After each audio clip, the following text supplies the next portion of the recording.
Dans cette vidéo, nous allons voir comment saisir des règlements clients, puis fournisseurs, dans un journal de trésorerie qui a été rattaché lors de sa création en centralisation de fin du mois. Pour élucider l'objet de cette vidéo, nous allons enregistrer tour à tour la pièce de caisse BQ 453, BQ 157 et BQ 158, tous disponibles à l'annexe 10. Notons que, selon notre travail à faire, ces pièces doivent être saisies dans le journal de trésorerie Société Générale Cameroun. Mais nous savons que le journal Société Générale Cameroun a été rattaché en contrepartie de Jacqueline. Donc je vous propose ici de créer un nouveau code. Je pense que le code journal BQ Afriland est également rattaché en contrepartie de Jacqueline. Nous ne pouvons pas le modifier parce qu'il a déjà été mouvementé. Bon, lorsque vous avez déjà mouvementé un code journal, il ne peut plus être modifié. Donc, je vous propose donc de créer ici un nouveau code journal trésorerie. Nous allons mettre le code CCA Bank. Voilà. Ventilation analytique, non. Alors ici, nous allons mettre compte 522 banque. Ok. Donc nous pourrons tout à l'heure modifier l'intitulé du compte. Donc ici, au lieu de choisir en contrepartie des règlements enregistrés, nous allons choisir en centralisation en fin de mois.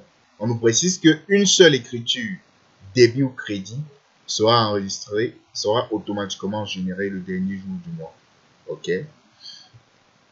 Pas de rapprochement, on peut autoriser le rapprochement suivant. Alors, le compte de trésorerie 522 n'est pas de nature banque ou de caisse. Souhaitez-vous l'utiliser? Donc déjà, je vous demande, est-ce que vous savez pourquoi est-ce que le logiciel, pourquoi est-ce que lorsque nous créons les codes de journaux, surtout ceux de banque ou de caisse, pourquoi est-ce que le logiciel nous envoie automatiquement ce message? Donc, je vous invite à nous répondre sur notre plateforme, sur notre site, ou de nous contacter si vous ne trouvez pas pour qu'on puisse vous donner une réponse exacte. Donc, nous allons choisir oui. Et également, comment faire pour que le logiciel n'affiche plus ce message. Ok, nous cliquons sur suivant. Non, désolé. Nous avons créé ici notre code de journal en centralisation de fin du mois. Nous allons donc enregistrer.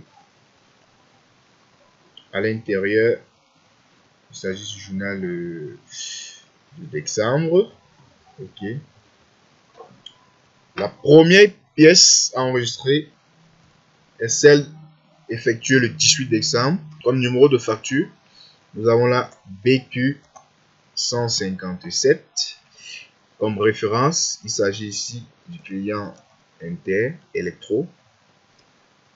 Comme numéro de compte, ici, nous allons mettre le numéro tiers, comme toujours. Comme libellé, règlement, facture de vente 14,57. Alors, vous voyez automatiquement, le logiciel nous propose de créditer le montant du client, ce qui est juste, parce qu'ici il s'agit d'une entrée et le compte banque sera automatiquement débité. Donc, on va créditer ici d'une valeur de 1 431 000. Ok. Voilà. Nous constatons qu'automatiquement, le logiciel a enregistré une nouvelle ligne au numéro de compte 522 à la date du 31. Donc, c'est pour répondre à l'option que nous avons choisie lors de la création de ce compte journal. Donc, vous voyez qu'automatiquement, dans la vidéo précédente, le logiciel nous suggérait automatiquement le compte 521 que nous devions valider. Mais ici, une écriture enregistrée en vaut 2. Voilà donc la spécificité. Donc, nous allons enregistrer une seconde écriture pour constater que, en fait, le compte 522, le compte banque va simplement se cumuler. Donc, il s'agit de la date du 25, de la pièce BQ 453, la référence toujours le client Inter. Il s'agit encore du client Inter. Comme référence. Il s'agit ici de la facture de vente 1532. Le montant est de 2 852 000. Voilà. Alors nous constatons que le compte banque prend automatiquement l'ensemble des autres lignes qui ont été enregistrées. Donc ça prend ici la somme de ces deux lignes ici. Allons maintenant enregistrer un règlement fournisseur pour constater que le logiciel va créditer cette fois-ci le compte banque en contrepartie de l'ensemble des comptes qui ont été crédités, qui ont été débités, pardon, lors de la saisie. Donc il s'agit de la pièce du 2 BQ 158. BQ 158. Il s'agit ici d'un règlement d'un fournisseur divers.